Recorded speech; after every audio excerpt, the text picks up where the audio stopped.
দারুণ খেতে হয়েছিল, সত্যি বলছি, তোমরা একবার বানিয়ে দেখতে পারো। খুব অল্প উপকরণে খুব অল্প সময়েই হয়ে যায়। তো চলো, আমি এখানে নিয়ে নিয়েছি একদম বোনলেস পিস, সেগুলোকে আমি গ্রাইন্ড করে নিয়েছি। এবার এর মধ্যে দিয়ে দেবো বেশি পরিমাণ পেঁয়াজ আর দিয়ে দেবো কাঁচা লঙ্কা, তোমরা তোমাদের ঝাল অনুযায়ী দিতে পারো। আর দিয়ে দিচ্ছি এর মধ্যে আদা রসুনের পেস্ট, একটু সয়া সস, আর দিয়ে দিচ্ছি গোলমরিচের গুঁড়ো, নুন, আর দিয়ে দেবো একটু তেল।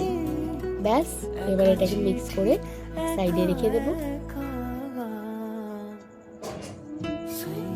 এই যে আমি এখানে ময়দা মেখে নিয়েছি, এবার ছোট্ট ছোট্ট করে বেলে ওর মধ্যে পুরটা দিয়ে একটা সেভ করে নেব।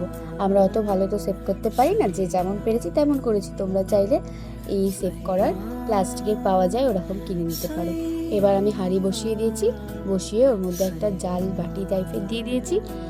আর অবশ্যই মোমোর তলায় তেল লাগিয়ে দেবে, না হলে সব কটা একেবারে জড়িয়ে যাবে নামানোর সময়। ব্যাস, এবার স্টিম করে নিলেই রেডি। আর এই চাটনিটা আমি বাড়িতেই বানিয়েছি, তোমরা চাইলে রেসিপি দিয়ে দিতে পারি। টাটা।